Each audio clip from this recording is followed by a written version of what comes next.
Why are you mad, bro? I'm just like, it's so hard to celebrate a win like that when you give up 41 shots against. Uh, Tolopilo looked great. Like I said, trust him more in net right now than I do Lankinen. Given how Lankinen has struggled as of late, Tolopilo has much better rebound control.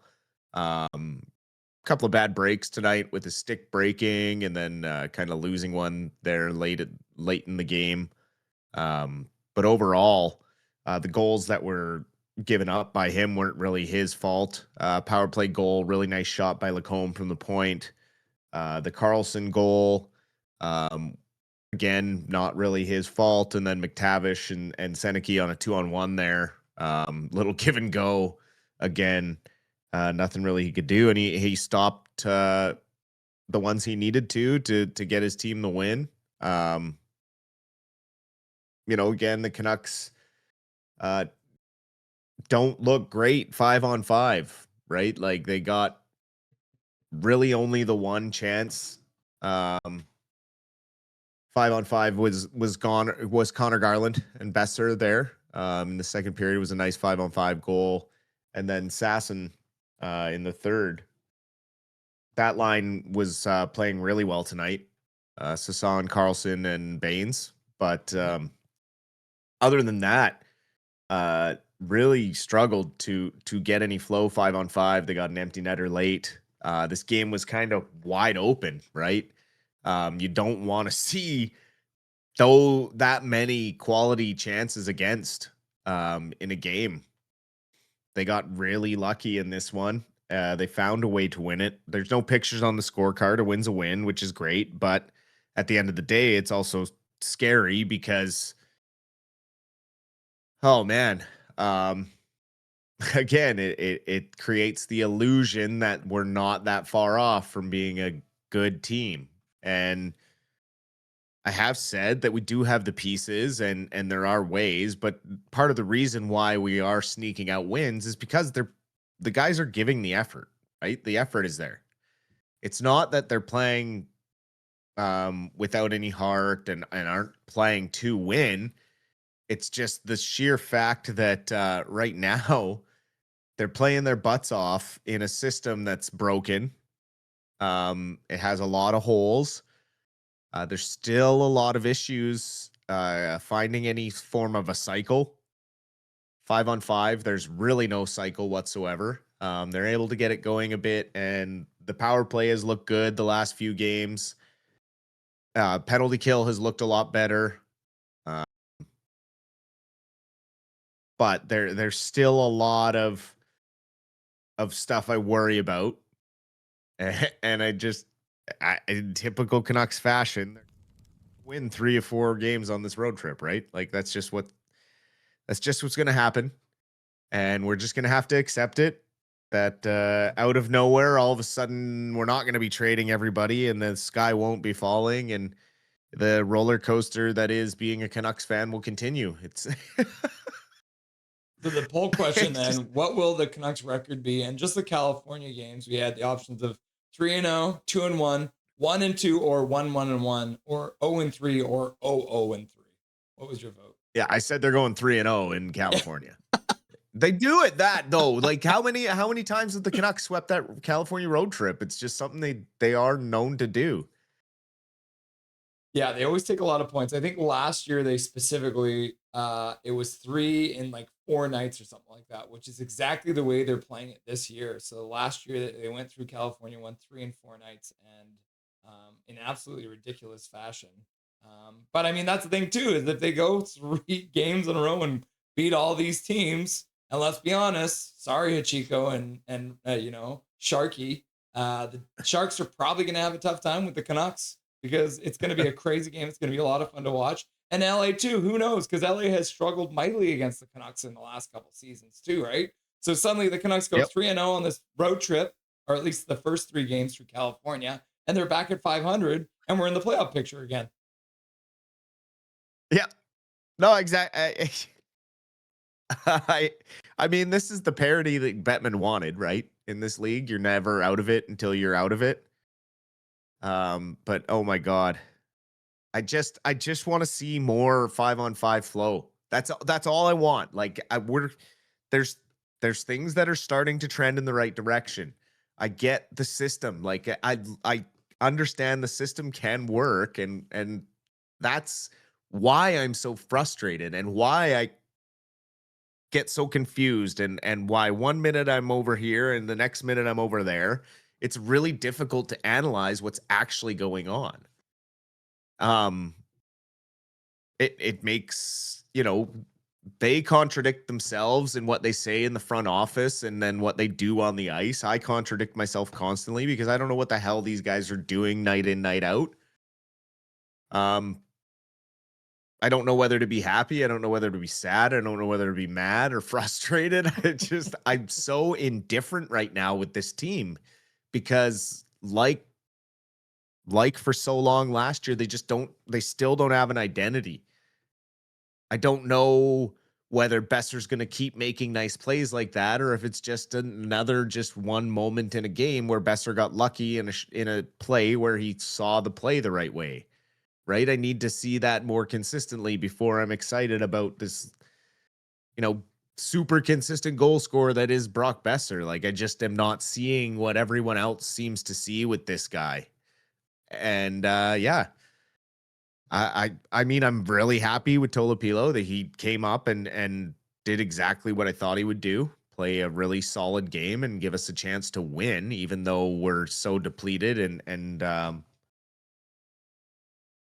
oh boy.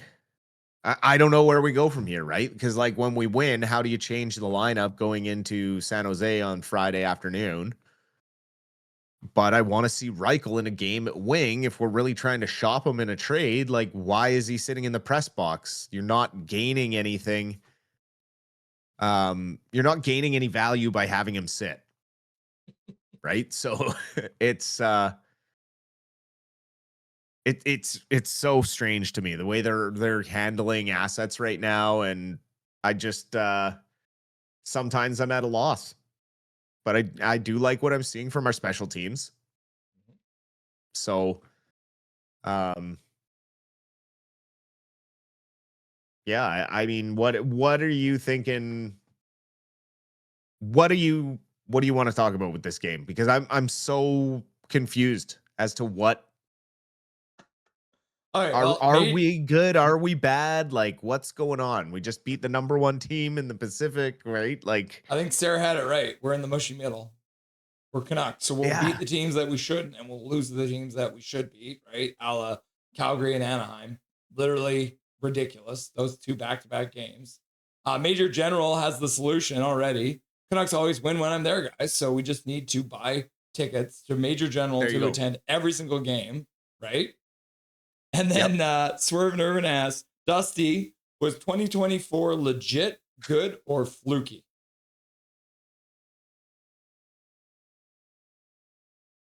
I think the problem with 2024 was the offense was an offshoot of the Boudreau system. And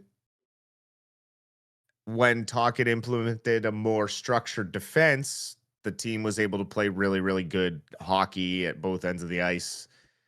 So, I mean, it was good, but I think it was also a bit of a fluke.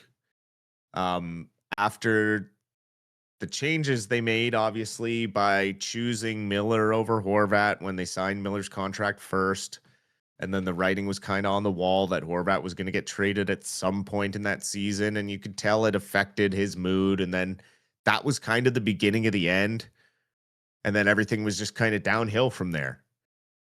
And so we're kind of seeing a lot of similar sentiments out of Philadelphia right now with Flyers players that are trying to be reprogrammed.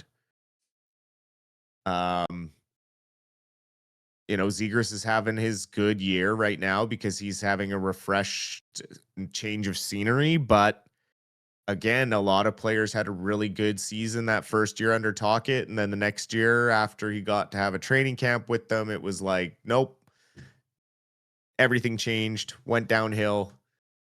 And Yeah, I can't say that it was a good. I like of those choices, I got to say it was probably a fluke. Um, yeah, it's just so hard to be where we're at right now, given all of the assets that we had up the middle, and where we were, and just how mishandled it all has been. Well, Dustin, I think the thing that scares me is I honestly put that run where they lost to uh, Edmonton in the second round. I put that like right below the Stanley Cup losses. That's how good of that team was. So when Swerven asked the question, was it uh, good or fluky? I think that was this core's chance to win a cup, and the Yep. resulting Demko injury and the Besser blood clot were two reasons why the Canucks Cinderella story that year. I mean, they wouldn't have gone out like they went out and got Lindholm and Zadorov, adding two big pieces to this team.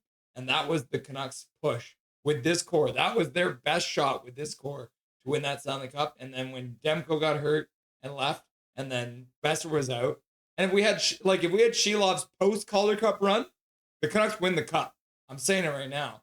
But as a result of Shelov's not actually ever having to play every other day and getting burnt out by the end of the Edmonton series, if we got Demko in the net and we got Besser in for game 7, we don't even get to game 7 if Demko's in the net at that point. We win game 7 if Besser wins that game and Edmonton doesn't make it to the Stanley Cup Finals. So that's, for me, I think they were legit good. But then the thing is next season, literally, then that's when the JT Miller drama starts. And suddenly, you lose your one of the best players in the league, one of the best power forwards in the league, leaves the team. And we did improve our Mhm. defense, apparently. But I think that was I always think that was the Canucks good. I would say good more than fluky. Yeah, I could agree with that. I do want to mention, like you said, the penalty kill was really good. They went one. They killed off 5 penalties tonight. I think they had like 2 games in a row where they killed off 4. Right, so now they are probably Yep. still dead last in the standings. But what have you seen them doing differently on the penalty kill that has allowed them to prevent other teams from scoring? Or is it just? I think this one might be fluky. I think tonight was a bit fluky. They got lucky. That's Anaheim being super aggressive on their power play, right? They give up a ton of shorthanded chances, not just against the Canucks tonight. Like this is a ongoing trend for this Anaheim team. They're very young. They like to press hard for the goal. Same with when they're shorthanded, they'll try and score shorthanded. They don't just sit back and try and kill a penalty. Like they try and do everything in their power to get the puck in your net. And it's just kind of the growth period that Quinville wants these guys to go through, right? Are they overachieving a little bit right now? Absolutely. Will they maybe fall back down to earth a little bit as this season continues? Probably. Are they a playoff team? Yeah, I see them kind of as a first round playoff team. They'll go as far as Dostal carries them. Unfortunately, we didn't get to see him tonight. I think maybe if Dostal's in this game, a healthy Dostal, we don't even see this isn't a win, right? Like we're not talking a win here tonight. That kid is pretty unreal. And you just look at the difference of the way Anaheim is rebuilding. And they have, I think, 6 top I think they have 6 draft picks in the first 2 rounds coming up or something like that, something crazy. Yeah. So like it's not, and they got like, so they got way more even coming up the pipeline. It's like, this is how you're supposed to rebuild, right? You're supposed to sell off your older assets before they are worthless. And you're supposed to give up a little value if you need to here or there to get better in the future. You build for the future. And had they done this when Trevor Linden said we need to rebuild, we'd be in our prime right now alongside Edmonton and Florida and teams like that are challenging for cups. We'd be in the exact same domain as them, timeline wise, but instead we're now behind San Jose, Utah, Anaheim, even Chicago's now starting their rebuild again when they went and they were the OG rebuild, right? When they went and started with Taves and Kane and tore it all down to nothing, and they had Keith, Seabrook, all these young, really young players that weren't proven yet, and they all worked together to develop over a couple of seasons, and then all of a sudden they were an absolute dynasty wagon, couldn't lose. We know that full well as Canucks fans, having met them so many times in the playoffs during that time of their dynasty run. So, there are models of how to do it the right way, and the Canucks haven't had a top 3 pick pretty much ever. So, that's kind of the thing. Every time we think they should kind of start losing and tank and try and increase their lottery odds, how many times do they go on winning streaks and it doesn't matter and they just miss the playoffs by 1 point? And instead of being in 29th place and having lottery odds of a top 3 pick, we're around 5th or 6th, and we end up getting bumped down to 7th or 8th. And it's just the never ending story of a Vancouver Canucks fan. I would say, and that's why it's so hard to be happy and excited about a game like that, because it's like, I want more. We deserve more. We deserve more as fans. We deserve better because it's an illusion. It's all this fake. Beginning of we're going to go on a Colorado 10-game winning streak now, Dustin. And we're going to get right back. Don't say that. No. so Dustin, Tom Willander, 2 assists tonight, 14, almost 15 minutes of ice time. Looking really good at puck moving, becoming very comfortable in this lineup. Are you excited about how he has come up essentially as an afterthought, and then as pretty much I think he's solidified himself on this roster for the rest of the year? Well, I think we all knew he was going to be an NHL defenseman, right? So I was skeptical in the preseason. I knew he needed to get going. Right, he needed to get caught up to the pro level, playing NCAA hockey. But as he played in Abbotsford, he started to get his feet under him. He developed really fast, which I thought he would. And then getting thrown into these games, the first couple of games looked a little nervous. Each game got a little bit better and a little bit better. Tonight, it wasn't just the assists that he was getting and the offensive puck movement and the puck control. It was the way he would engage the puck carrier to just take it away from him, right? He doesn't wait for the puck carrier to get in too deep. He doesn't want to back into his goalie. He wants to attack that puck carrier at the blue line, engage physically, take the puck away, or try and drive the play to the outside or into the corner. And that's one of the things that makes him more valuable than certain defensemen in our development, because he's got that two-way game. And so absolutely looks like he should be a full-time NHLer. I liked the pairings tonight. Those are the pairings we've kind of talked about how I would like to see them.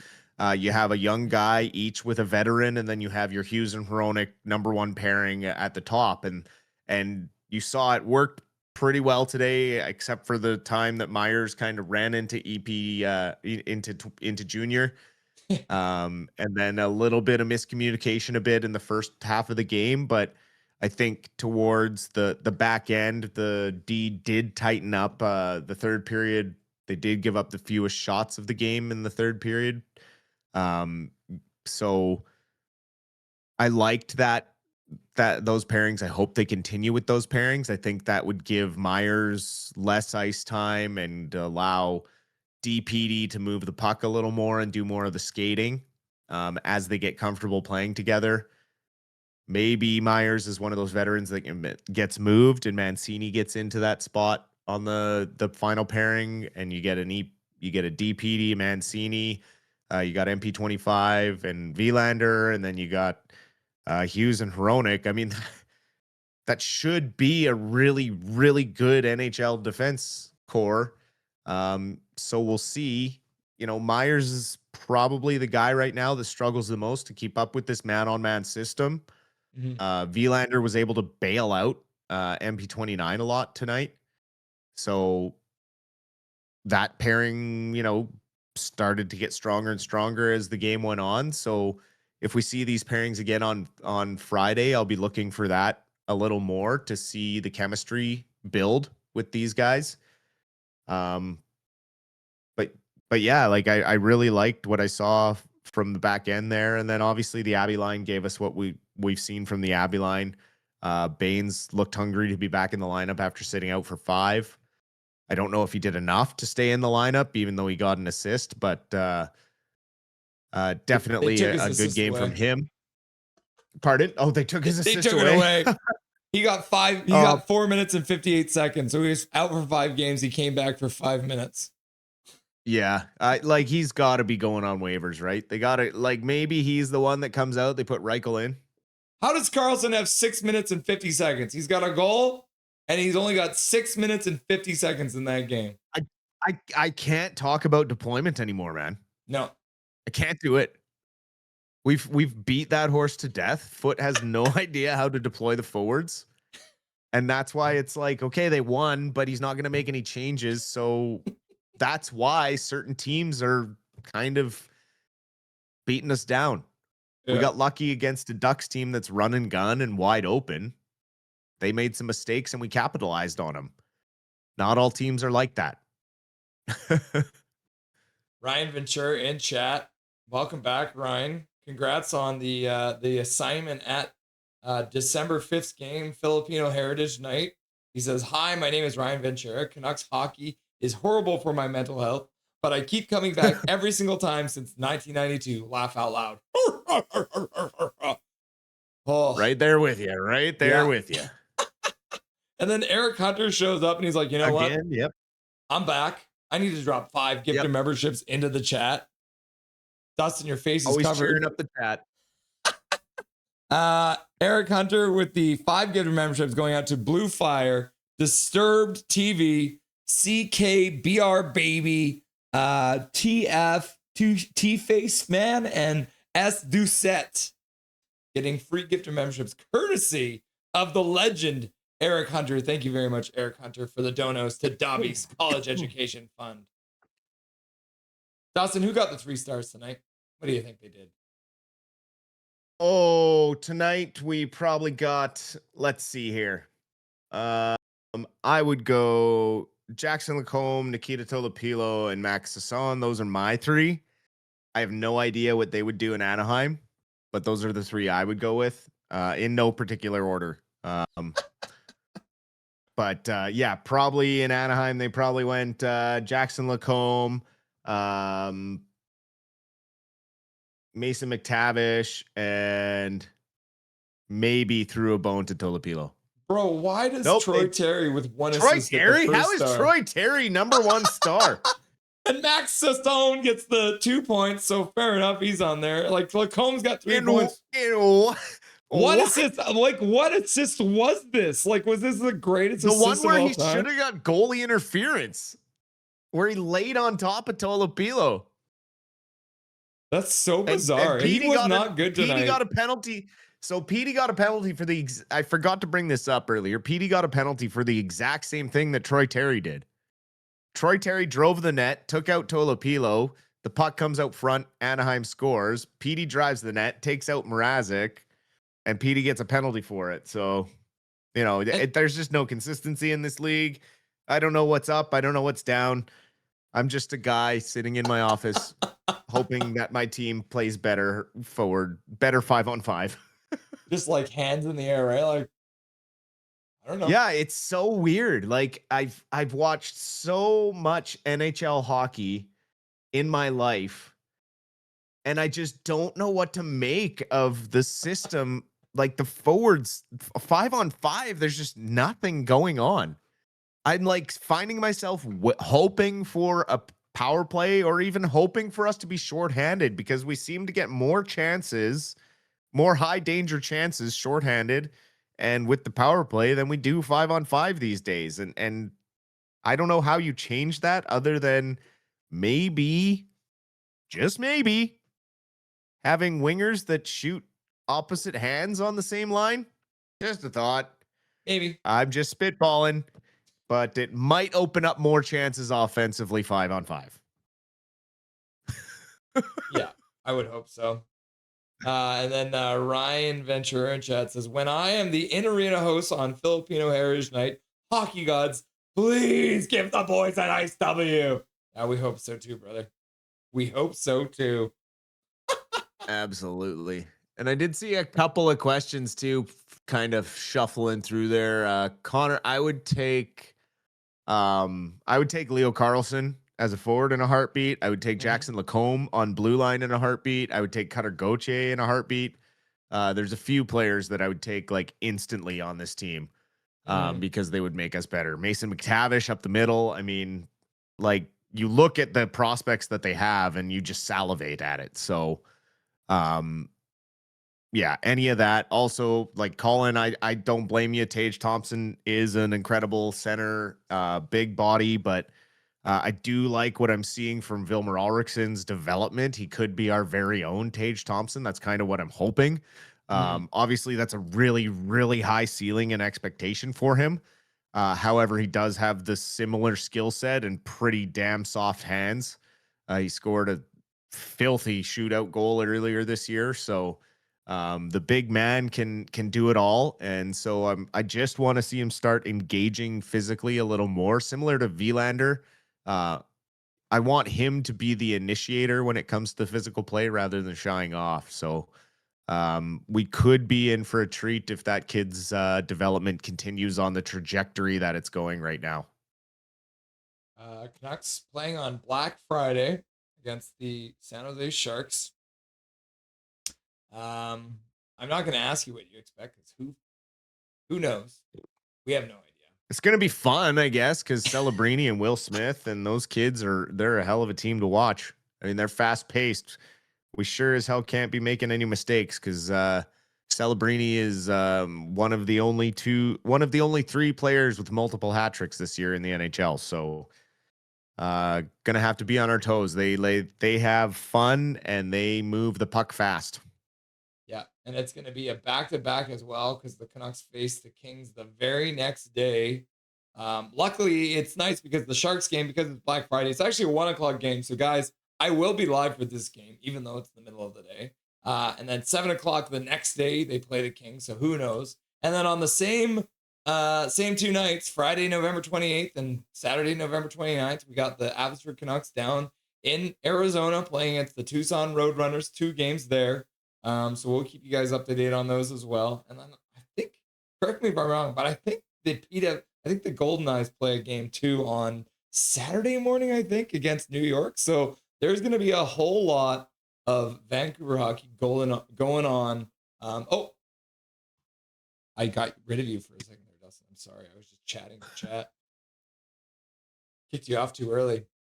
Big Mac says Swerve and Irvin has been put in timeout by Big Mac 1334 69 67 69 69 885 seconds. $5 dono to ban Swerve and Irvin for that long. That's crazy. That's crazy. I didn't know you could ban other mods. That is collateral damage. Dustin, is there anything Friendly fire. You want to say to chat before I let you go? It's celebrate the win. I'm not sitting here saying don't be excited about us winning because wins are wins. Take them when you get them. They have been hard to come by, so let's be excited when we get them. And hopefully we have a good game against San Jose on Friday. I have a feeling probably they play Patera Friday afternoon because of the short turnaround, and then we'd get Tolopilos Saturday night against LA. But who knows? I've been wrong before. It's probably going to be Demko. It'll probably be Demko. Exactly. So, no, I hope everyone enjoys the rest of their week. We will see everyone on Friday afternoon as well. I will be here to watch the game and cheer on the boys. And Russ, thanks as always. Chat, thanks for the questions. Have a great rest of your night, and we'll talk to you soon. I appreciate it, buddy. Enjoy the rest of your night. We'll talk again on Friday. Absolutely. Nothing is perfect.